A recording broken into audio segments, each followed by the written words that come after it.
See, now I'm gonna have to put some respect on murder name. It's Big Murder, not the little one. Kill the music! Oh yes, bitches and hoes. I'm back. I drop a player like it's nothing, it ain't working out. Now no debate or fuck discussion, bitch, I'm walking out. My time is money, I ain't loving, let you toast it out. Flip my weave and walk it out, look how I just bossed it out. Now come on baby, why you bugging, we can't talk it out. I keeps it moving, I ain't tripping, lost another spouse. I'm just a boss, it's in my blood, no I won't scream or shout. Grabbing my keys. Cause oh yes, bitches and hoes, I'm back. Back with another video. We're here to discuss P-Valley Season 2, Episode 8, The Death Drop. But we gonna call it Big Murder, not the Lil one, okay? Because we found out now why they call him Lil Murder. Did he go to prison for murder? All I know is it don't matter. He Big Murder, not the Lil one. Put some respect on his name. But let's get into the episode. The episode opens up. Mercedes is on the doggone stage making a goddamn fool of herself, trying to dance, and the shoulder ain't working. The shoulder ain't shouldering. You get it? And you know, for the life of me, I thought about it. I said, maybe it's the pink that's got her shoulder hurting. Because think about it. When she was on the pole for the man and his wife, for the, you know, her little sugar daddy coach and his wife, her shoulder wasn't giving her no issues then. So why is it all of a sudden giving her more issues now? I'm of the belief that it's the pink. That pressure is on her from when she goes to the pink. It's time for her to move on. But Pastor Woodbine stole her money. Anyway, she up there making a damn fool about, you know, fooling herself or whatever. And she starts to cry. And Uncle Clifford comes over there and says, ain't no crying in the pink. And he was like, you just gonna have to figure it out. Because it's not in your shoulder, it's in your head. And then she responds and said, you right. And you losing this club is not in your head, it's in your hands. So if I gotta try, you gotta try it too. I said, go ahead on, read. And he couldn't do nothing but just look crazy. We move to the next scene. The murder is getting his hair cut by Uncle Clifford. Now, Uncle Clifford is cutting his hair, putting the murder in the bag. You know, I didn't know he was a barber too. But he's getting his hair cut. And Uncle Clifford was like, where you going? Because you're not telling me where you're going. And Murder was like, don't worry about it. I'm not going nowhere. Mind your business. Whatever the case may be. So that prompts them to get into an argument about who's safe. Because remember the last episode, they did it unprotected. So now it was, where you been? You know where you been? You know you safe? Like the murder said, I know I'm safe. Everything I did, I was safe with it. Was you? Child, Uncle Clifford couldn't do nothing but get on the phone and call the hospital. Now people say, Clifford, if you call up here one more time, you just called 45 minutes ago. No news is good news. Leave me alone. That's what the lady down there at the hospital, you know, and it's Mississippi. It wouldn't surprise me if they really do talk to people like that. Because see, in them small country towns, ain't no professionalism. They don't, what you mean? Anyway, we move on to the next scene. Mercedes sees Maine, and he's out on house arrest. Now, I don't remember why he's out on house arrest. I don't know if it's because of like COVID and it was letting people out, but he out on house arrest. She walking her dog, DJ Black and Mild. His name not DJ Black and Mild, but it's Black and Mild. I was like, what a name for a dog. I like it though. So she walking Black and Mild, and she ends up running into Maine, and he's happy to see her, and she's happy to see him. She's happy that he's out, but he's on house arrest, got the ankle bracelet on. Keep your anklet on at all times, as you should. But anyway, he want to invite her down to his block party. And she was like, well, let me know, you know, because, you know, the boys throwing them a welcome home party. You know how they do. They throw parties for you when you die and when you get out of jail. That's the nature of our community, Lord. Anyway, so he's inviting her to this block party. She said, I'll see if I could figure it out. And she runs away, and that ass was assing, okay? I was looking like Maine, like, damn. Let's move on. We move to the next scene. Keyshawn goes meet up with Autumn at the doggone diner. Okay, so Keyshawn meets up with Autumn, and she gives her birth certificates for her and her kids. And she was like, I need you to hurry up and get these back, because if he notices they're gone, it's going to go up. You know what I'm saying? So basically what Keyshawn is doing is she's getting Autumn to create her a new life, get him a new passport, all that stuff. So now Autumn is like, cool, well, where's you going to go? And she started to say, and Autumn was like, rule number one, you don't tell nobody where you're going. Let them, you know, wonder. Nobody in the world needs to know where you're going. So she kind of schooling her on the thing. So then Keyshawn gets up to walk out of there, and she was like, I looked up Haley Colton, and I found out she died in a hurricane or drowned or something. And she was like, yeah, she's still sitting here drinking coffee. Autumn, who the hell are you? Because you done gave us 3-4 aliases, and we don't know who you is. I don't, you know, like, who are you, Autumn? I'm squinting my eyes. I've been squinting my eyes since I met your pet. But who are you? I don't know if anything you said about your life is true, because, you know, it just doesn't make sense to me. Either way, as this is happening, a commercial comes up saying that Andre said he ain't got no daddy, his daddy was dead, but the whole time he down there at the prison cell doing life, and they called him a liar. Then they flipped to the next one and said Pastor Woodbine was a hoe. Not an honest hoe neither, just a hoe. But see, the gag was Pastor Woodbine owned her shit. Pastor Woodbine said, yes, I was a hoe. I never lied about it. I sucked a lot of dicks. I rode a lot of dicks. And I took a lot of dicks. Did. But at the end of the day, I hold so you didn't have to hold and you can walk. Girl, when I tell you, if I saw that commercial, or if I saw her on that interview, I would have voted for her. She got my vote. I don't care if she's horrible. She got my vote. And girl, I was weak when she said that. Oh, and then, did y'all hear the black lady in the back talking about, I know a nigga. Listen, when you gotta put two names on one, that's emphasis. That lady said, I know he was a nigga. I know a nigga. Facts. I do too. Let's move on. We move to the next scene. Corbin and Andre is in there talking, and Corbin is pissed. Because Corbin was like, bro, I told you to tell me every freaking thing. Like, if you would have told me this, we could have got in front of this. But now, what the hell? Like, what you doing? Like, why would you lie to me about something as stupid and simple as that? Like, it doesn't make sense. But Andre felt like he, you know, I just had to lie because my pa was locked up doing life. I don't even want people to know me, you know, to know me and associate me with all of that. So Corbin ends up kicking everybody out, telling them get the fuck out. I guess half of his nigga came out. You know, half of the who he is, which is nigga, came out. He told everybody to get the fuck out, and then he went off on him like I just said. So when Corbin saw the commercial or the interview with Pastor Woodbine owning her shit, he said, well, at least she owned her mess, not like you. Don't. Let's move on. We move to the next scene. Keyshawn gets a gift of shoes from Derek. Derek comes in with some shoes that he didn't pay for because he ain't got no job, and gives her these 7.5 pair of shoes, and he's trying to try them on, and she was like not here for it, and it wasn't fitting, and he said, well, what's wrong? This your size 7.5? She was like, yeah, but I had 2 kids, so my feet stretched out. I didn't know that happens. I ain't pay attention when I had my baby. Anyway, nevertheless, so she's just not here for it. He was like, I'm trying. He started beating himself up, and at that moment, I'd have called 911. Nigga, you crazy. But either way, he starts beating himself up, saying he can't do nothing right, and get on his knees and was like, what can I do for you? You want to go back on tour? And she was like, no. He was like, you want to go online? I set up the room. No. He was like, what do you want? She was like, I want to go back to the pink. He's really not here for it, but he don't want her to leave him. He knows, he's sensing that she's on the verge of getting the hell up out of there. So he's going to do whatever it takes to make sure she stays. So she's going to be able to go down there to the pink, because he said bad things happen there. She said, I know, but that's where I want to be. So he's going to let her go. Moving on. Corbin goes confront his brother, Wayne, and was like, why the fuck would you do that? Like, you dirty. Duh, it's politics. But Wayne was like, man, look, I'm playing the game. I'm doing what I'm supposed to do. I don't understand why you asking me something that's kind of like redundant. So then Corbin was like, well, maybe I should tell Chuck and Lisa, you know, about our daddy dirt. And then Wayne had to tell him, Negro, you all daddy's dirt. At least he left you something relaxed, fat. It's cool. Like, stop acting crazy. But anyway, so Corbin then tells Wayne that, look, now you just gave Pastor Woodbine a leg up. You know, you're really fighting yourself at this point, because people is really feeling Pastor Woodbine and her wholeness. Past wholeness. Wholeness can be deleted. Let's go. Anyway, we move on. Autumn walking in the salon by Miss Georgie, and this white lady come in. The lady who's doing Miss Georgie, hey, Shanae's is down the street. See, let me tell y'all something. That's Mississippi. See, a lot of y'all be thinking shit like that don't happen this day and age. Go somewhere like Mississippi. Go somewhere like Alabama. Go somewhere like Louisiana. Outside of New Orleans, because it's pretty black. But yeah, the people are outwardly racist.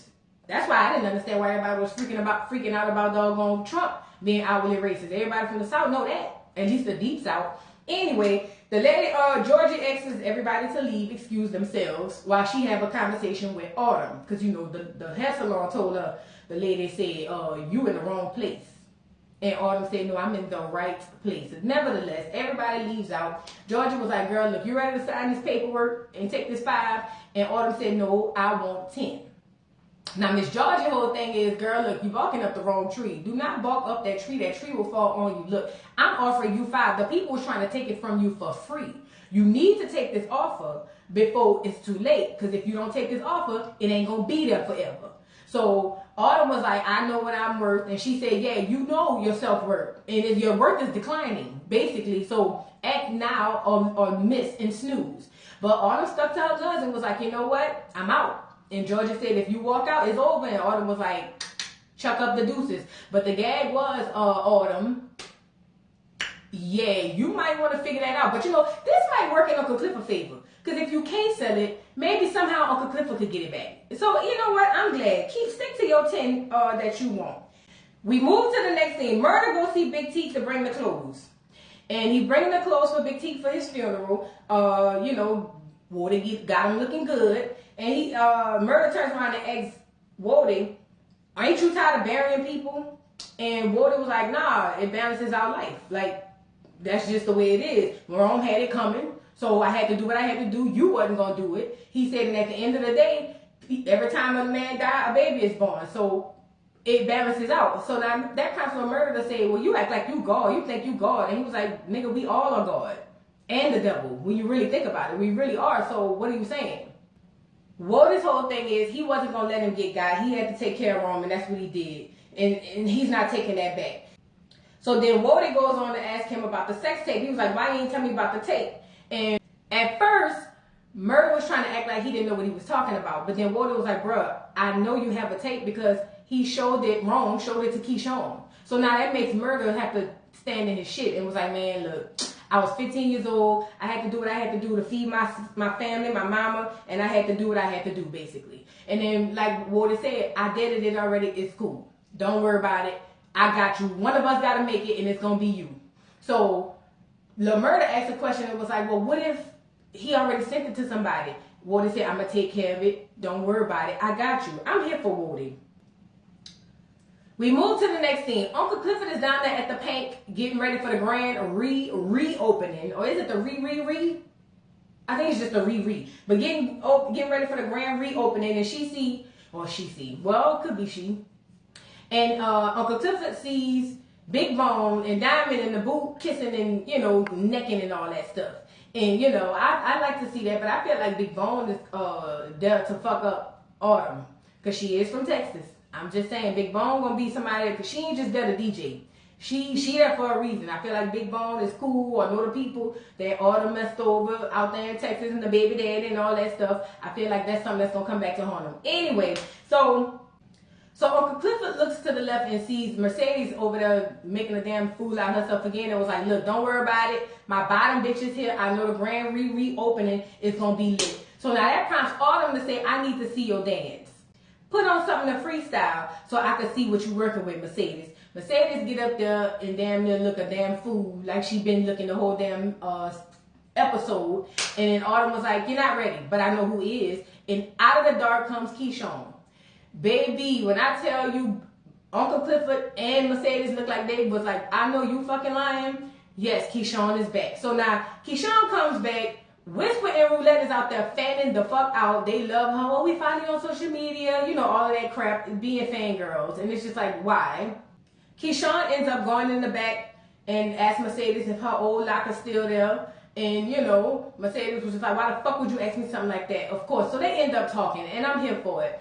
Basically, what they're both realizing is they both wouldn't think they would be back there. But they are. Like, Mercedes should have been over there with her dance studio. And Keyshawn should have been rich and famous all on Instagram selling her, you know, lashes and all that stuff. But they're both back at home. I like that they were able to come together and say, you know, differences aside, like, bitch, we still here. We both in the same boat. So I'm here for it. While this is happening, Uncle Clifford is in the background going in on Autumn. They fussing going back and forth. Because, you know, Uncle Clifford feel like Autumn thinks she run the shit. Autumn feel like I should run the shit because I bought it. You know, that type of shit. Whatever. So they're going back and forth. They're going heavy in the background. And Mercedes was like, this is normal around here. They stayed like that. They've been butting heads like that since the whole thing happened when she bought it. Uncle Clifford then turns around and he's leaving out of the doggone shop with his box full of his shit. He said he would take the generator, but it can't fit in his Birkin. So he's pissed. He's done with Autumn. He gets in the car, hitting on the doggone steering wheel, and he got the rule that ain't no crying in the paint, so he not crying. But he's pissed. Like, everything is weighing down on Uncle Clifford at this moment. Well, then out of the back is the spirit of his mother who comes in and was just like, boy, let them tears flow. He was like, ain't nothing wrong with crying. She said, but remember my rule number one. After a bitch cry, a bitch gotta go get even. As you should. Now that's gonna get Uncle Clifford wheels turning to get even with doggone Autumn. Because Autumn is doing too much, I ain't gonna lie. And I don't want them to sell the paint. That's a lot of history in the paint. You get it? We move to the next scene. We at the funeral for Big T. All the homies coming up, laying chains on him. I ain't never seen no shit like that. And LaMurda gives him a note that had raps on it, lyrics, like they used to do back in prison. And was just like, in case you need this, when it's dark down there, you can read and hear my raps or my lyrics or whatever the case.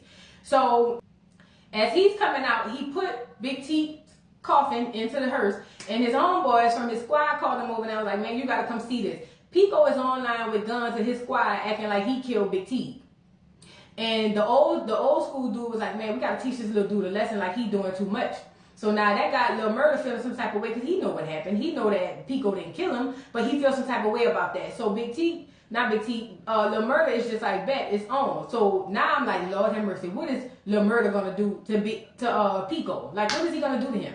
Moving on, Whisper and Roulette is watching Mercedes make a damn fool of herself because it's Mercedes and Keyshawn. They in competition with each other. And Roulette said, do you want to be one of these old hoes dancing past their prime?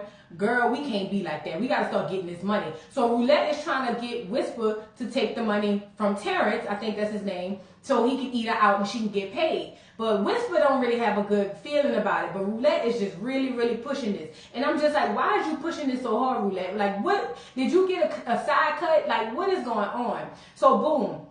She ends up saying that she'll do it. I guess. I don't like that. I feel like Roulette is on some really fucked up shit. While that's happening, Autumn tells Mercedes that she's not ready. It's just not going to work out. But she gets a call from Terica, her daughter, Mercedes. She gets a call from Terica and she has to rush out. She gets home and finds out that Shell done drove Terica all the way over to all the way over to Mercedes' house, drunk as a skunk. And mad because she got an abortion. Shell was like, look, I know how y'all do with y'all kids and just give them away, but we don't do that around here where I'm from. We basically live, if you fucked up, you gotta eat that. We don't get no abortions because you made a mistake. So Mercedes' whole thing is, why do you think she had to call me to do this? Because your ass is always drunk. That's why. Shell ain't trying to hear it. Terica see them going back and forth and was like, Mom, both of them turned around and said, what? And then it's a big, pause moment. Terica then gets up and was like, we need to go home. And Mercedes was like, no, you're not going home with her. She can't drive you home after she drunk like this. You better get an Uber. And Terica was like, I'll drive her. Now, I ain't gonna lie. I feel like Mercedes wanted to say something, but she not trying to be Patrice. So she just let it ride. So Terica took her mama home. Anyway, we move on. Uncle Clifford goes see Corbin in the cotton field. He out there trying to fix his irrigation system. Child, Corbin is kicking that damn irrigation system and all jacked up. Uncle Clifford gets out the car looking like he's on the runway of a winter fashion week in the dead heat of Mississippi. I didn't get it, but go ahead, Mary J. Blige boots. He's basically kind of giving him shit about Andre doing bad in the polls. And then he was like, if you were smart, he said, Pastor Woodbine is easy. All she care about is her money. Her Benjamins, she praised that more than the church. See, y'all not doing it right. Y'all not strategic enough. And I love that Clifford was able to offer that piece of advice because it's true. We all know that lady money hungry, been money hungry her whole life. Like, y'all over here playing it crazy. Like, y'all got to slide a couple of dollars in her pocket. And she going to back out. Other than that, your boy going to lose is what Uncle Clifford was saying. We move to the next scene. Whisper and Roulette is in the hotel waiting on Terrence to come. So they're waiting on Terrence to come, and Whisper was like, are you sure about this? And Roulette was like, yeah, girl, it's going to be fine. Whisper's third eye, or the way she feel about things is always on point, and she feels like this shit going to go left. But anyway, Roulette's telling her, girl, it's going to be easy. Don't worry about it. It's fine. Terrence comes in and was like, oh, a twofer? I'll get a 2 for 1 because I only bought enough money for one bitch. And Roulette said, nigga, please, I'm just here to watch and make sure you don't do nothing crazy. And then Terrence was like, you know better than anybody I wouldn't do nothing crazy. And Whisper is looking like, wait, how she know that? Because, girl, she not telling you that he's the reason that she got the dick sucking lips. You get it? That's who gave her the name. But see, she ain't telling you that. On the flip side, Andre is watching a commercial about himself over there throwing a pity party. And Autumn knocks at the door with some moonshine. So Autumn walks in there and was like, bro, what is going on with you? And he was like, I'm done, I lost it. She was like, you let them crackers do that to you and get you all out of the race? Bro, it's all kind of stuff you could do. And she feeling herself. So she gets up to do a little dance. They drunk off that moonshine or whatever. And she's up dancing for him. And she was just like, you better bring your wands. And he said, I ain't got none. Maybe I should cash the check you gave me. Because she did write him a $10,000 check last time she, basically sunned him in the bed, if you get it. So he said, maybe I should hold on to the check till the next fundraiser. This prompts Autumn to get an idea. And Autumn ends up calling two girls, or calling this girl and tell her bring another girl that she got an idea. I want to say Autumn is going to get some girls to do some old scandal type of shit with Wayne. That's the only thing I can think. Because it wouldn't be no reason for her to call two of her hoes. You only call your hoes when you need them. Let's move on. We move to the next scene. Whisper's over there getting her pussy ate. But she lying about how good it feels. It don't feel good at all. She actually over moaning. So now he finishes up, and then when she asked for the money, he threw it on the ground. So she like, why you throw it on the ground? He said, because bitch, you wasn't even moaning for real. You ain't make it sound real. You with that fake ass moaning. But then she said, well, you $200 short. Are you short with my money? Like, what's up? He was like, nah, I ain't paying you everything because you ain't do what you was supposed to do. You ain't hold up your end of the bargain. So now this makes Whisper say, see, you one of them niggas. And let me tell you something. This is very important. This is very, very important. There are a lot of men who like to go down on women. But the whole time, they don't be doing nothing. The whole time, they missing where they're supposed to be, right? So these type of men, they the ones pat themselves on the back and big themselves up the biggest about their head game, because a lot of women be lying. You know what I'm saying? We've all been there, women. But at the end of the day, when she told him, you one of them men who go around and you been thinking you pleasing women with your mouth and ain't never pleased one, I felt that. He felt it too. That's why he choked that hoe out. This prompts Roulette to come up out of the bathroom from playing Candy Crush with a pistol, with that revolver, and put that thing to his head and said, nigga, you got me fucked up. And so he was like, you ain't gonna do it. And she was like, bro, you don't know me. I'm very close with Death. Me and Death have a very good relationship. Matter of fact, let's play a game. So she put the gun in her head first, pulled the trigger. She's playing Russian roulette with herself, and then she put it to him. And she pulled it twice on him. Now the nigga shitting his pants, right? So Roulette tells Whisper to strip the nigga naked, and she did. And she made Terrence get on his knees and open his mouth, put the gun in his mouth, and made him moan. Girl, when I say, Roulette, you a bad bitch. You a bad bitch. You a bad bitch. You a bad motherfucking bitch. You bad news, but you still a bad bitch. But yeah, she made him moan. Nevertheless, she said, who got the dick sucking lips now? I say Terrence. Anyway, her and Whisper runs out of there and take his car, steal his car, and he comes out there naked, talking about he gonna kill you. Roulette, I hope y'all don't go back to the paint because it's easy for him to find you there. Let's move on. We move to the next scene. Pico's walking out the store, and he walking home in the dead of the night. Now, listen, I ain't the smartest person in the hood, but if I was beefing with niggas, I would not be by myself walking in the dead of the night. Anyway, he's walking home. He gets a call from his child, and he was like, I love you. I'm going to see you in a bit. No, that's negative. Because out of the pits of hell comes Lil Murda with his hoodie on. So all of a sudden, Pico was like, bro, I just want you to know I really didn't do that. That was just on some internet shit because everybody been clowning me since he beat me up. It really wasn't with that. Like, please don't kill me, bro. You know my mama. You know how much my mama need me. You know I got kids. I got a baby on the way. You know my son about to turn 6. And he was like, who, Tyson? And he was like, yeah. So please don't kill me, bro. Please. Lil Murda said, I'm going to tell him you love him at the funeral. And offloaded about 100 rounds into Pico. I'm talking about popped him upside the head, the neck, the body, the legs, everywhere. Girl, when he walked off in slow motion with that thing in his hand like ain't a nigga or a bitch gonna do nothing about it, I said that's why he Big Murda, not the lil one. Big Murda, not the lil one. We gotta take the lil off and put the big one on. Cause this is a whole nother level of nigga. You get it? Big Murda, not the lil one. I'm here for it. Because Pico had it coming. He was getting on my nerves too. Child, let's move on. We move to the next scene. We move into the next scene. Mercedes is on her way home and the block party is happening. And Maine basically tells the crowd to clear so that Mercedes could get to her house. She parks in her driveway and he opens her door and was just like, hey, boo. You know, they do that little flirting back and forth or whatever the case. And all of a sudden, Maine gets word that Pico was just shot. So now the hood about to ride.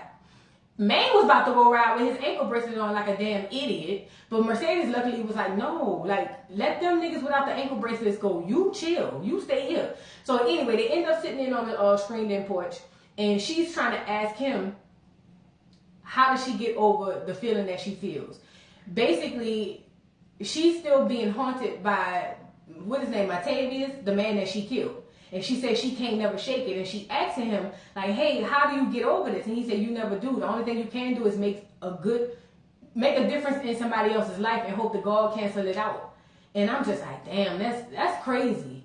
I don't understand that about murderers. How do murderers just go around murdering, and even if they have the feeling, like, y'all just, I don't know, that's weird to me. Either way, he goes to put his hand between her thigh thinking this is a good time because she's vulnerable. And she almost fell for it, but she came to and said, nah, bro, I want something bigger than that. I need more than that.